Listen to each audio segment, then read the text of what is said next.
Bali ayan guys yung yung na-damage kay Noy. Nakabangga siya ng coyote daw. Ganyan vehicle Nakabangga kasi si Noy ng ng wild animal, coyote daw. Yan. Yung kanyang car. Ikokot na siya.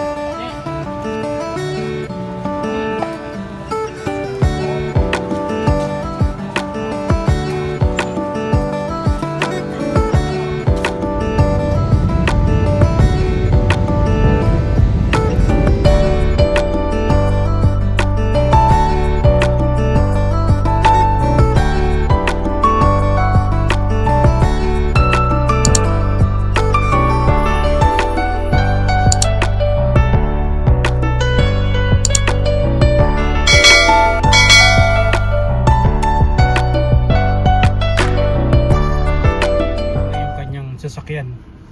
Natingnan na kung anong gagawin. Ayan guys yung yung na-damage kay Noy. Nakabangga siya ng coyote daw. Hey guys, habang si Noy nandyan, ginagawan pa ng estimate yung kanyang sasakyan. Magbibenta muna ako ng mga bote, ng mga recycle sa Sarkan. Doon yung bintahan guys ng mga ng mga recyclable. Ayan, dito tayo ngayon sa Cactus kasi. Cactus Park. Sorry guys, Cactus Auto Body pala, hindi Cactus Park. At ako'y papunta na doon. Dito rin gagawin itong aking car sa Anuebe. Dadaling ko dito. Ayan, driving muna tayo. Alright.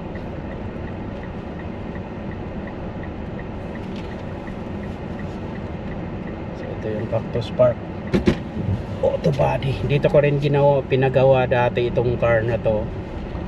Tapos yung isa kong kotseng maliit. Punta muna ako guys ng bintahan ng mga bote. Drive tayo.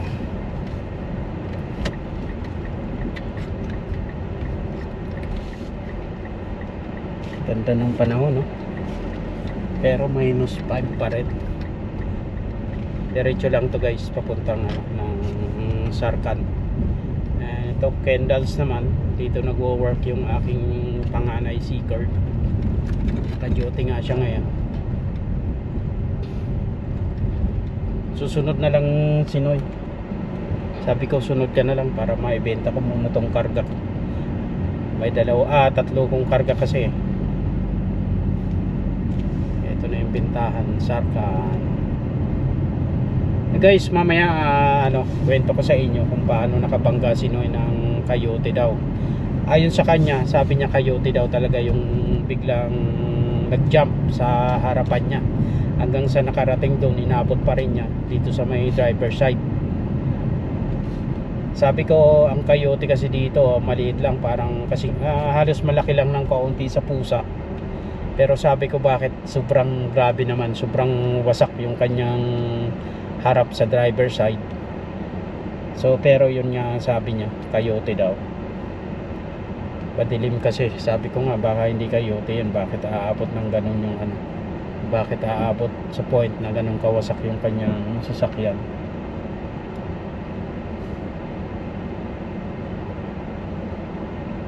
After nito guys, magkakape kami ni Noy. May pangkape kami dahil man na sa napagbintahan ng aking car, ng aking mga recycle. So ito lang po ang bintahan ng mga ito, Sarkan. Matagal-tagal rin bago tayo nakapagbenta ulit. Samantalain dahil bukas mag-i-start na ako sa bago kong trabaho guys. Ayan. Bawal ang video sa loob, hindi tayo makakapag-video. So ako na lang muna.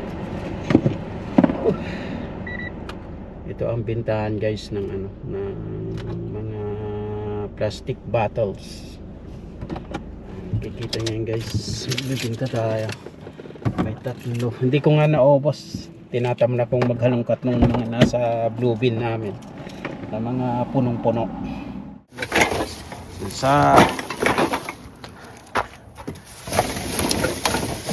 Sana hindi tumulong sa car ko. Hi! Ito bote.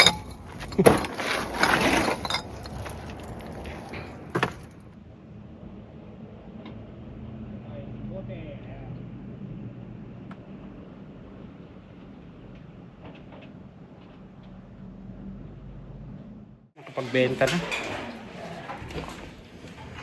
Pagbenta na kako.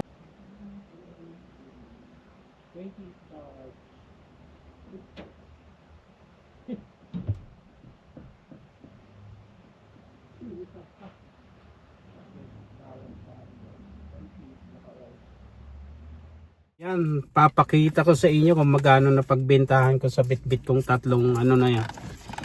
Ito guys. $20, $5 and $3 something ayan. So 28, almost $29 ang aking kita ngayon. Ano guys, kinukolekta namin yung sayang din kasi pambili rin ng mga ano, ng mga sabon, cleaning material. Kaya sayang din. Yun yung mga napag-inuman namin, mga nakonsumo na mga recycle. Ayan. So yun lang guys, babalikan ko na si Noy. Alright. Punta tayo, balik ako kay Noy. Benta na tayo.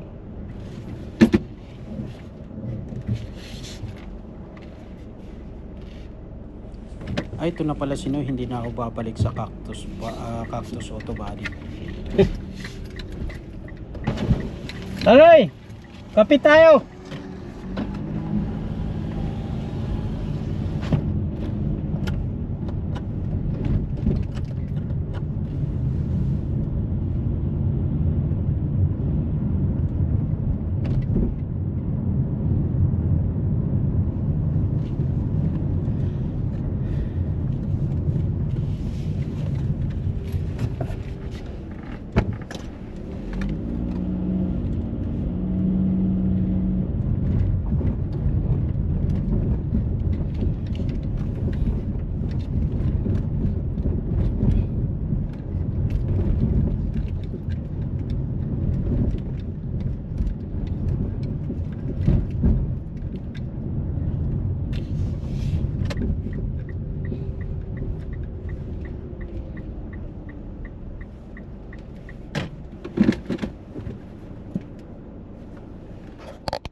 Nandito kami ngayon ni Noy sa Truck Mart.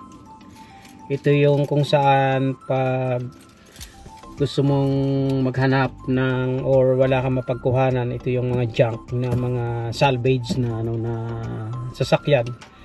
So tulad nung nasira itong aking car, pumunta ako dito para bumili ng starter motor ng aking car na to. So nataon lang na yung nabili ko, same parts number pero mali, hindi nagtugma dahil yung nabili ko dito malaki yung size.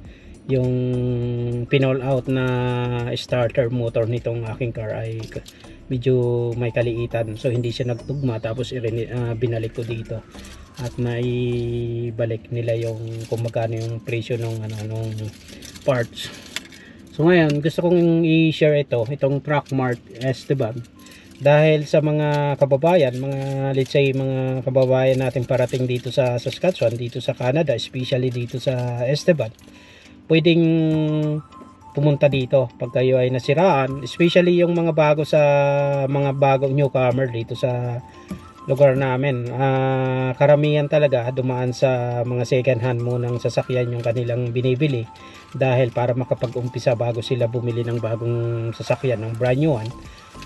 Ngayon, ito mahalagang bagay ito para ma-share ko sa inyo. Itong Truckmart Esteban, malaking bagay ito para kahit pa paano malaman nyo na pag kayo ay nangailangan ng parts, kung sakali nakabili kayo ng second hand, may kalumaan, tapos biglang may nasira, bigla kayong mangangailangan ng parts. So ito yung magandang isa sa mga puntahan para makabili tayo ng spare or spare parts second hand. Syempre pag second hand galing sa salvage, sa mga tinapon ng sasakyan or ganon na dinala dito. So may mga pino-pull out silang mga parts na pwede pa na gamitin. So yun yung mga binibenta nila dito sa Truckmart Esteban. Kaya sasabihin nyo lang, tulad ngayon Sinoy, nag-i-inquire siya, sinabi lang niya yung ori ng kanyang sasakyan, anong klase yung sasakyan niya, kung anong parts yung kailangan niya. So kaya nandito Sinoy, nag-i-inquire siya ngayon. Naghahanap siya ng grills ng kanyang harap kasi nabasag nung driving siya, tinamaan ng ibon, nabasag yung kanyang grills. Nung nag-inquire siya para ipagawa niya dun sa i-claim niya sa sa SGI, sobrang mahal nung dinali niya sa auto body pala. Through SGI, syempre gusto mong i-claim dahil may nadamage sa sasakyan mo. Sabi niya kasi kanina gusto niyang siya na lang daw, tatanong lang daw niya sa auto body kung magkano yung grills na yon.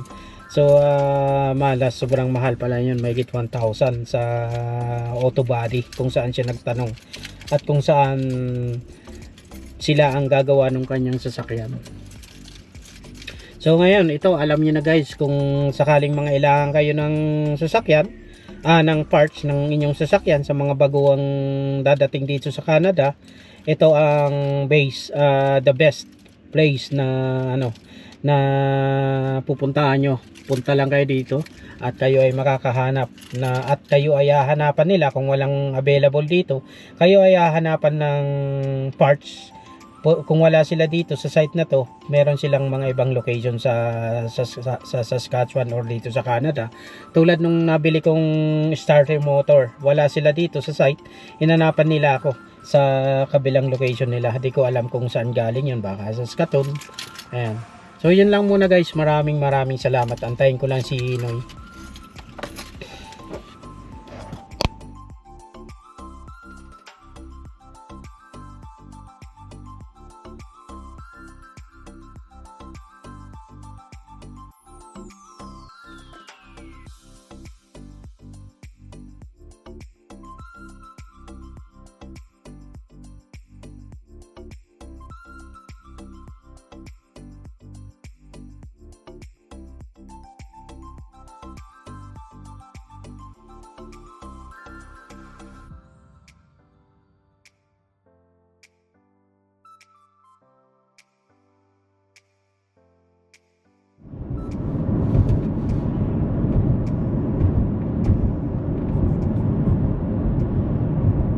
Pumasok siya si Mate.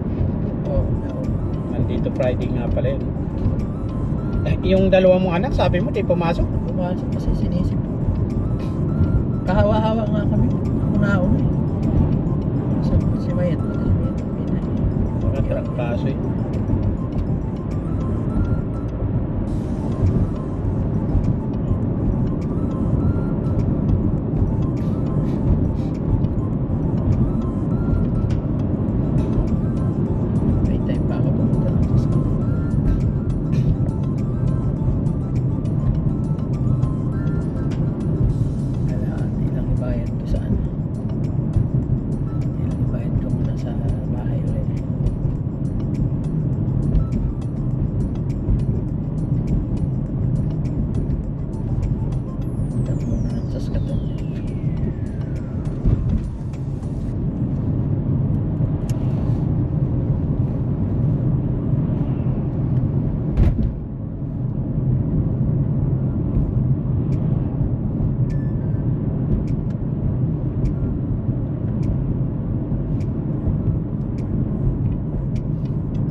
makakapaglagay sila eh. ng Ng, yung part na yun. Tapos doon ko na itatanong ngayon sa sa SGI kung pagkano ang pwedeng ipalit ay isi-service nila para mapalitan yun. Kaya gagastos pa rin ako doon. Gastos na lang ako ng sa labor nila ng 100, 200 pwede na kakabit ko. para doon sa Pero kaya ko ikabit, kakabit ko. mga nakaklip-clip lang naman yun ah. Kailangan mo lang mga panuntot nun mo eh. May mga tools na akong nabili dyan eh. Yung pang sikwat. Tools na akong nabili dyan eh. Pero kailangan hanapin mo yung hindi, magbabaklas pala sa pagbabaklas. Pero pag nabaklas mo na, masusundan mo na kung saan mo i-insert yung yung mga clip. Ayun parang ano, lock. Yung SDI yan, nagtaka, bakit may screen doon? Sabi ko, nilagay ko yan. Ano na, may mga bugs. Yung ano ko, ayaw kong madumihan yung radiator ko. Kaya linagyan ko ng screen yan. Kaya pala, akala ko gagawin na. Hindi pa. Pinasok Pupot pa nila. Nabili pa sila. diba di na dati ang nag-ano yan, nagpo-post niya na ano pa, SGI. Kasi nasa likuran lang sila. Bibili Pag sila. kinot nila no, sa kanila ipapasa sa SGI. Bili na sila ng parts.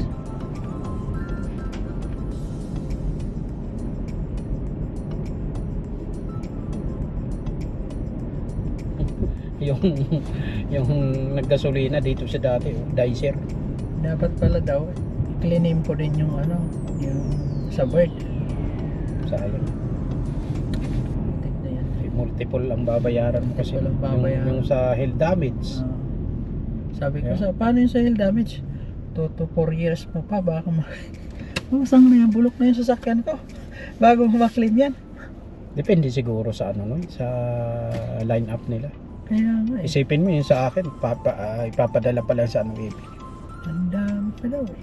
Dami daw ang daming claimants eh. daming naka-line, nakalinya. Paunahan din kasi yan. Ang daming claimants nga daw eh. Sabi ko meron na akong claim number eh. Sabi niya, hindi natin pwedeng sabay eh. Minus 1 pa rin, mainit. Sarap mag-jogging jogging. Minus Gusto 1. kong madali na eh. Ay, truck. Saan?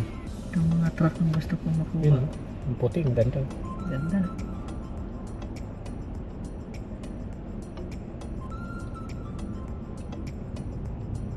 Inquire kaya ako. Inquire kaya tayo na yun. Pag naayos ko yan. Kaya alin. Naayos ko yung van. Kuha lang ako ng 400. Mahal na kasi. Kung mga 450 man lang sa ano, kayang-kaya na sana yan eh.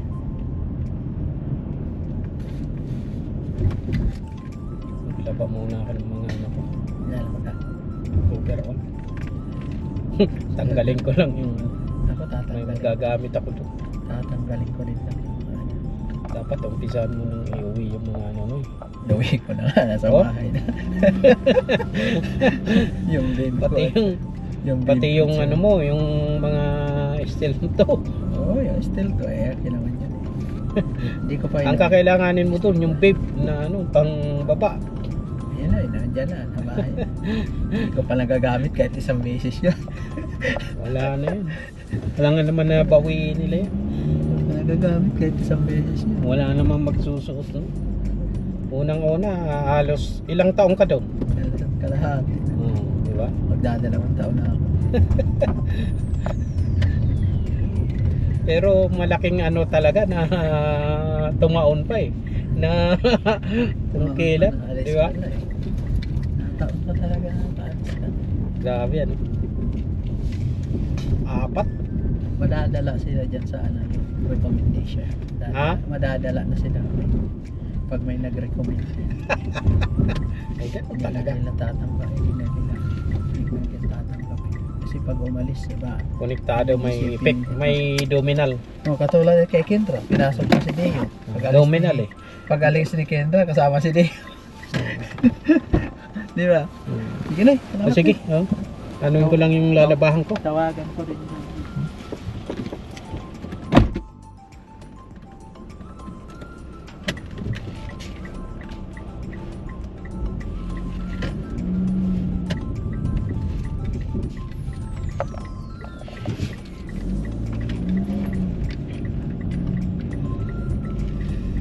Alright, ito lang ang buhay.